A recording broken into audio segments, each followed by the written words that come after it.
சீரியல்களின் full எபிசோடுகளை Sun டிவியில் ஒளிபரப்பான உடனே எக்ஸ்க்ளூசிவாக சன் நெக்ஸ்டில் மட்டும் ஃப்ரீயா பாருங்கள். என்ன சம்பத் சார்? ஈஸ்வரி, இந்த பிரச்சனையை விசாரிக்க இந்த வீட்ல என் அக்கா இருக்காங்க. நீ குறுக்கு விசாரணை ஒண்ணு பண்ணிட்டு இருக்க வேண்டாம்.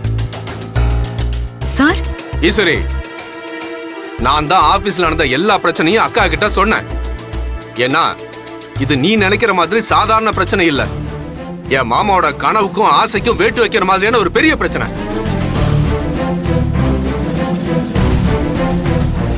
நியாயமா பார்த்தா நீ தான் என் அக்கா கிட்ட இதை வந்து சொல்லியிருக்கணும். ஆனா நீ சொல்லல.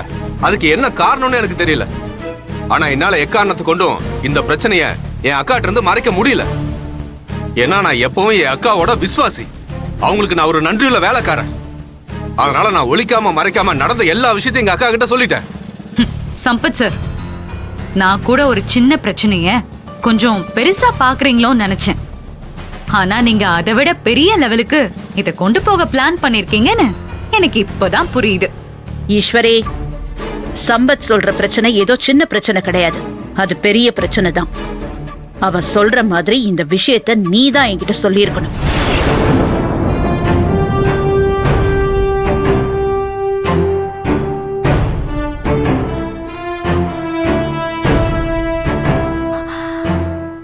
அது வந்து என்னன்னா, அழகு, நீ வாய மூடிட்டு சும்மா இரு. உனக்கு தெரியாது ஈஸ்வரி, ஒரு சில நேரத்துல ஒரு சின்ன பிரச்சனை நமக்கு பெருசா தெரியும். ஆனா அதே நேரம் பெரிய பிரச்சனை நமக்கு சின்னதா தெரியும்.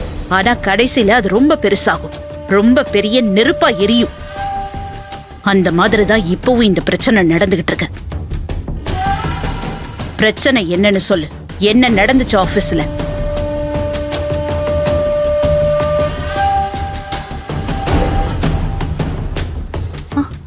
இசு மாமா பயங்கரமா வத்தி வச்சிருக்காருன்னு நினைக்கிறேன். அதான் அம்மா ரொம்ப கோவமா இருக்காங்கன்னு நினைக்கிறேன்.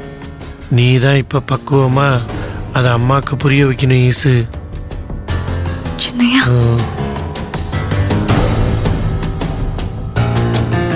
அத்தை இப்பவும் சொல்றேன், ஆபீஸ்ல எங்க பிரச்சனை ஆரம்பிச்சது, யார் ஆரம்பிச்சாங்கன்னு எனக்கு தெரியாது. ஆனா நான் ஆபீஸ்க்குள்ள போனப்போ சக்தி சாரும் சம்பத் சாரும் கோவமா சண்டை போட்டுட்டு இருந்தாங்க. நான் சக்தி சார் கிட்ட என்ன பிரச்சனைன்னு கேட்டேன். கதர் ரொம்ப வருஷம் கழிச்சு ஆபீஸ்க்கு வந்ததுனால தெரியாம அண்ணனோட சேர்ல உட்காந்துட்டான். அத நான் தப்புன்னு கண்டிச்சிட்டு இருக்கிறப்ப சம்பத் வந்து இல்லாததையும் பொல்லாததையும் சொல்லி சண்டைக்கு இழுக்கிறாருன்னு சொன்னாரு. ஆனா சம்பத் சார் அத ஒத்துக்கவே இல்லை. சக்தி சார் திட்டம் போட்டுதான் கதிர அந்த சேர்ல உட்கார வச்சதா அவரு சொன்னாரு. ஆனா அவங்க ரெண்டு பேரும் சண்டை போட்டுட்டு இருந்ததை வச்சு நான் உள்ள பூந்து பிரச்சனை பண்ணணும்னு நான் நினைக்கவே இல்லத்த. அதான் ரெண்டு பேரையும் சமாதானப்படுத்தி விட்டுட்டேன். அதோட பிரச்சனை முடிஞ்சது. ஆனா இத உங்க வரைக்கும் கொண்டு வந்தவங்க தான் இத பெரிய பிரச்சனையை ஆக்கணுங்கிற முடிவுல இருக்காங்க. ஈஸ்வரி, நான் தான் அக்கா கிட்ட சொன்னேன்னு சொல்றேன்ல, அப்புறம் எதுக்காக ஜாட பேசிட்டு இருக்க நீ? நான் எதுக்கு ஜாட பேச்சு பேசணும்? நான் நேரடியாவே உங்களை தான் சொன்னேன். இங்க பாரு ஈஸ்வரி, நீ நினைக்கிற மாதிரி நான் ஒன்னும் பிரச்சனை பண்றதுக்காக அக்கா கிட்ட சொல்லல. இது பின்னாடி பெரிய பிரச்சனையா மாறிடக்கூடாதுக்காக தான் சொன்னேன். கதிர் அந்த சேர்ல தெரியாம ஒண்ணு உட்காரல, தெரிஞ்சதா என் மச்சான் அவனை உட்கார வச்சு ரசிச்சுக்கிட்டு இருந்தாரு. அதை பார்த்துதான் நான் கோவப்பட்ட சத்தம் போட்டேன். இப்ப என்ன? அந்த சேர்ல என் மாப்பிள்ள அழகு சுந்தரத்தை உட்கார வைக்கணும்னு என் மாமா ஆசைப்பட்டாரு. அத மச்சான் நல்லா தெரிஞ்சுக்கிட்டு கதிரை உட்கார வச்சது சரியில்லை. அது ரொம்ப ரொம்ப தப்பு. சம்பத், நீ தேவையில்லாம என் மேல பழிய போட்டுட்டு இருக்க. இது என் அண்ணனுடைய குடும்பம், என் அண்ணனுடைய கம்பெனி. நான் என்னைக்குமே என் அண்ணனுடைய இடத்துக்கு ஆசைப்பட்டது கிடையாது. என் அண்ணனுக்கு அப்புறம் இந்த கம்பெனிய என் அண்ணிய பாத்துக்க சொன்னது நான் தான். அத மறந்துட்டு நீ பேசிட்டு இருக்காத. மச்சான் இரு சம்பத், சும்மா நிறுத்துங்க மச்சான். என் மாப்பிள்ள அழகு இந்த கம்பெனியை பாத்துக்கிட்டுன்னு என் அக்கா சொன்னப்ப கூடவே கூடாதுன்னு அதை தடுத்து நிறுத்தினது நீங்க தான். அதை நான் மறக்கவே இல்லை. இது மட்டும் தான் உனக்கு ஞாபகம் இருக்கா? அதுக்கப்புறம் உன் பொண்டாட்டி என் அண்ணிய கொலை பண்ண பார்த்தது உனக்கு ஞாபகம் இல்லையா? நான் அண்ணியை கொலை பண்ண பார்த்தேன்னு உங்களுக்கு தெரியுமா? இங்க இருக்கிற எல்லாருக்கும் தெரியுமே அண்ணி எதுக்காக உன்னை வீட்டை விட்டு விரட்டினாங்கன்னு. அது கிரிஜா ஈஸ்வரிய கோவமா திட்டினா, அதனால என் அக்கா கிரிஜாவை திட்டி வீட்டை விட்டு வெளியில போக சொல்லிட்டாங்க.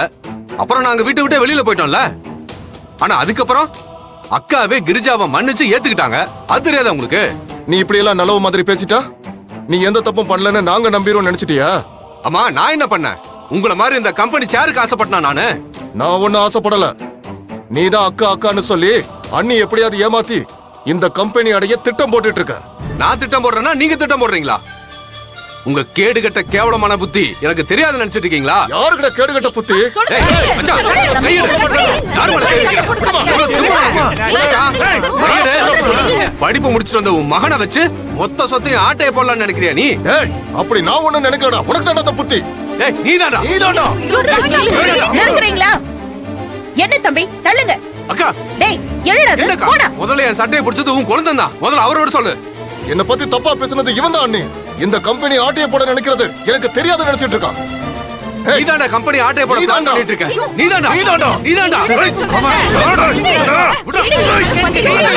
எல்லாரும் முதல்ல விலகுங்க. விலகுங்கன்னு சொன்னேன்.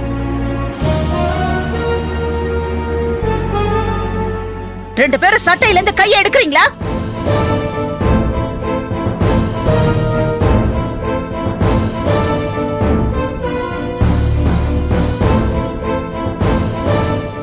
இப்போ இங்கே என் கண்ணு முன்னாடியே ரெண்டு பேரும் இந்த அளவுக்கு சண்டை போடுறீங்கன்னா அப்ப ஆபீஸ்ல எந்த அளவுக்கு சண்டை போட்டிருப்பீங்க சொல்லுங்க. அண்ணி இல்ல நீ பேசாதீங்க தம்பி.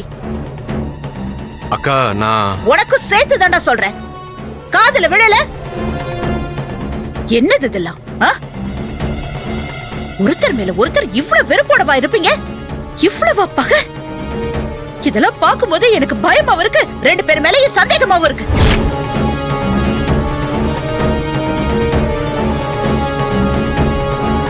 உங்க ரெண்டு பேர் மனசுல எந்த அளவுக்கு அழுக்கு இருந்தா இவ்வளவு சண்டை போடுவீங்க? ஏன் தம்பி, உங்க ரெண்டு பேர் மேலயும் அழகோட அப்பா எந்த அளவுக்கு நம்பிக்கை வச்சிருந்தாரு, எந்த அளவுக்கு அன்பு வச்சிருந்தாரு, அத பத்தின நினைப்பெல்லாம் உங்க மனசுல இல்லையா?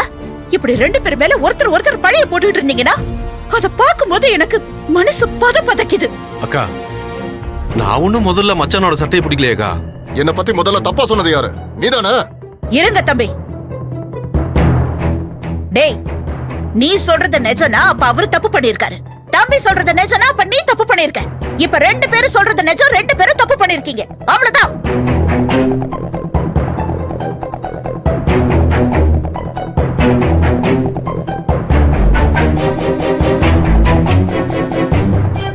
ஈசு, அம்மா கரெக்டா பாயிண்ட பிடிச்சிட்டாங்க பத்தியா? பேசாம இருங்க சின்னையா. அண்ணி, நீங்க என்ன சந்தேகப்பட்டாலும் பரவாயில்ல. ஆனா நான் உண்மையை சொல்லிதான் ஆகணும். நான் சம்பத்தை பத்தி சொன்னது எல்லாமே நிஜம்தான் அண்ணி.